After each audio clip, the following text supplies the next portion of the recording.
what is my benefit that I'm going to get by learning financial modeling, right? So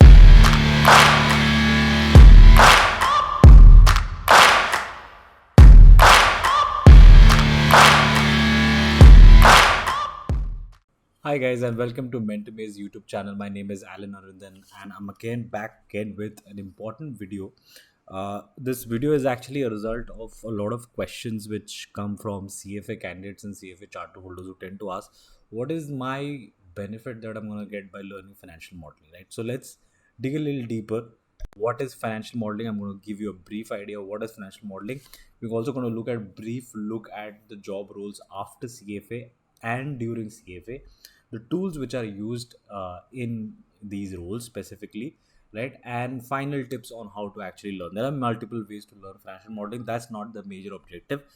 That will also depend upon what your final objectives are, right? So let's get started. First, if you see this simple infographic, between on the left hand side is the candidates, what are the CFA candidates actually doing, and on the right hand side are the kind of work which the charter holder is doing, right? Now, what is the difference between them, right? If you see, the stark difference is that when you look at the charter holder side, you are looking at people who already have experience, right? About 8 to 10 years of experience. And for them, the major work that they're doing is portfolio management, right? Which means managing, large sums of capital together, right? So either in the form of mutual fund schemes, or either in terms of private wealth management or advisory. But the whole objective is they're not just focused on finding the intrinsic value of one stock. For them, the stock management is not the problem. The problem is the entire fund solution that you're giving to the client, right? But on the left hand side, if you see, the candidates are majorly doing the first part of that activity, which is research, right? Of course, now if you look at the second part of the candidates, you see 9%. And I'll tell you a reason why that 9% is also there is because the accounting students, like chartered accountants of various countries, are also pursuing CFA, and that is the reason why we have that 9% at the first place. Otherwise, we won't have that number, right? But if you see, portfolio management tends to be a very less percentage of people actually doing portfolio management at the entry level, right? If you are a CFA candidate, you're not completed the charter holder, I mean the charter requirements, then of course very few proportion. And that also goes to say that people are not doing CFA after they've already entered portfolio management, but in fact portfolio management people are already there, who are already charter holders and who already have that kind of experience, right? So that's one significant part of what these rules entail, right? Then also you have risk management, you have relationship of wealth management, then you have corporate finance, you also have credit analysis, right? If you look at the candidate side, again after portfolio management, a lot of people tend to be in research for longer term, because if they don't want to get into buy side portfolio management, they can also continue their career into research, right? Head of research, CEOs of various broking firms. So it is not necessary that every CFA candidate will end up in portfolio management, right? And then followed by consulting and investment strategies, which is pretty similar to both the candidate profile. Now let's understand first the sell side and the buy side question, right? What is research at the first place? Let's look at this infographic, which I've borrowed it from some other website, with all credits to them. Is, if you see, there are banks and there are corporates on the left hand side, and there are institutions on the right hand side. If you understand this, you will understand what is the objective of research. And research is just not about publishing what your opinions are. Just, there is an objective to it. So if you see, the banks are the mediators between the or for a mediator for the corporates and the fund managers, so that they take better decisions, right? So if I'm able to provide a good research on large cap, let's say stocks in India, so the work of the institutions in researching the stocks of course reduces, right? So the broker's benefit out here is that if, let's say, the client gets convinced with this idea and they trade with me, then I end up making some brokerage, right? So that is the entire idea of research at the firm. Now, if you're a broker side research, then it's called as a sell side.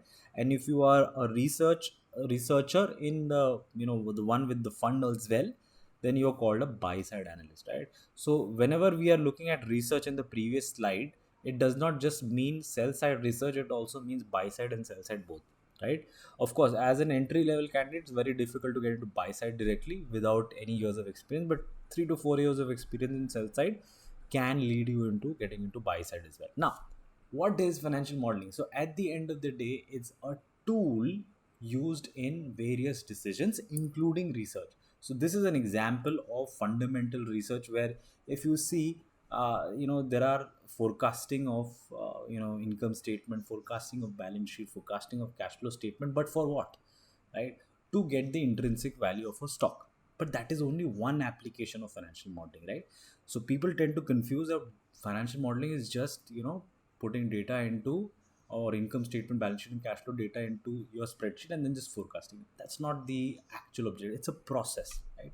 So let's go through what is financial modeling. Financial modeling is a process. Okay, it doesn't matter whether you are actually doing it in Excel or you're not doing it in Excel, right?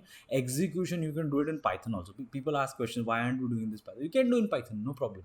The only objective is, why would you use Python? Only if the things are not getting done in Excel, right? Because operating an Excel sheet is much more easier than, obviously, first migrating the data into Python, right?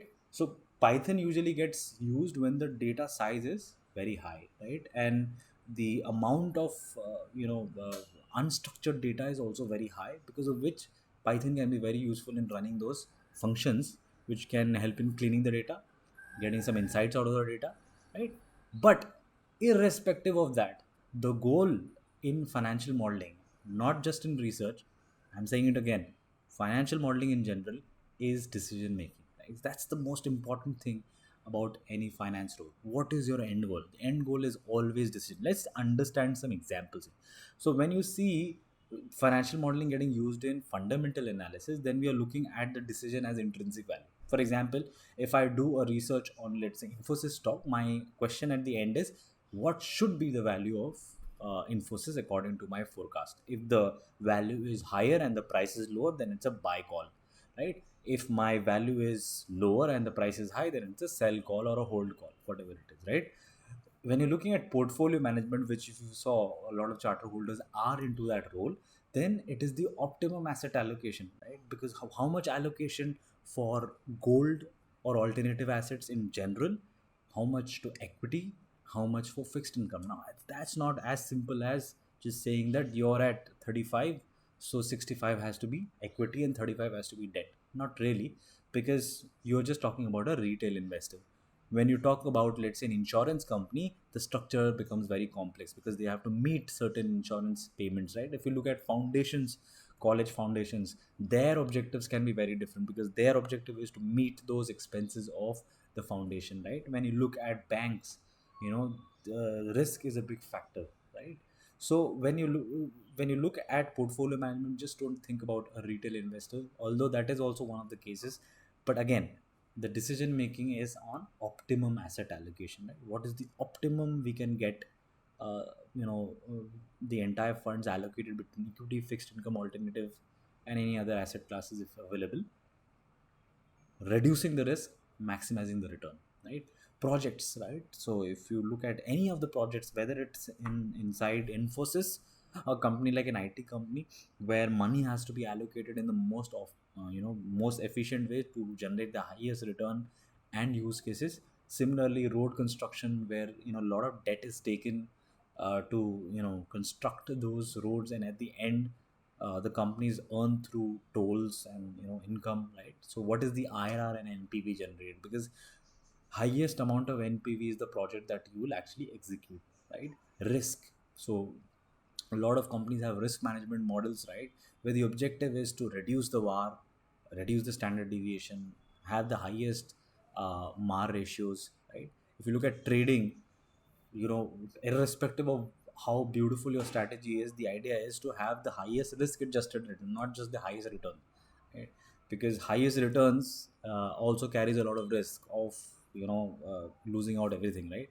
So in trading models are run so that you will try to select a model by tweaking the various parameters to ensure that you are having the optimum position sizing option, optimum amount of asset classes, optimum risk, right? And what is the capital allocation that should be there, what is the minimum capitalization that is required. All of this needs calculation, but the end result is decision making, right? Do you do it or you don't do it? If you do it, by how much you do it, right? Another issue is that if you are a CFA candidate, let's say you've learned, if you've done level 1 or level 2, now you know a lot of things through theory, right?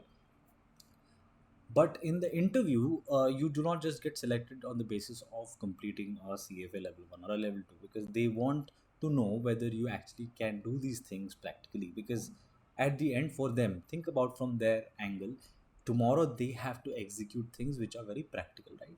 So they will give you small cases, snippet cases, with not a lot of data that you have to copy, but you have to use your financial modeling skills to calculate decisions, right?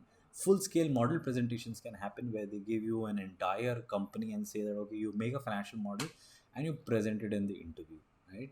One liner modeling questions can be there, which test whether you understand things logically or not.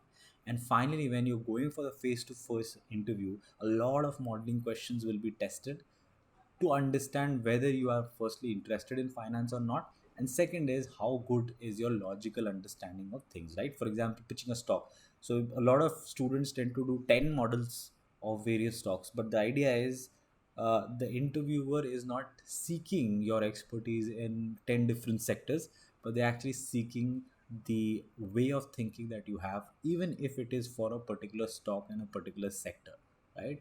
So how do you learn this, right? So financial modeling, if you want to learn, it can be learned for free also. It is available on YouTube. In fact, in our playlist itself, if you go, you will find financial modeling free of charge. You can learn it through your, through those channels as well, free channels as well. But if you want to get placed also along with just learning financial modeling, then of course you can opt for the Mentor Me Financial Modeling Live Plus program, which is aimed at placements, in which we not just teach you financial modeling, but also teach you from the perspective of getting a job. Because you have to understand, at a fresher level, just passed out of several CFA level 1, the realities of doing the CFA level 1 itself was to get a job, right?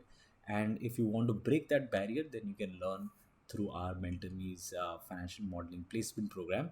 And if you have any queries, please put up in the videos comment box. Like, share, subscribe to as many friends as possible who might find this content interesting. And I'll come back again next week with another video. Bye bye.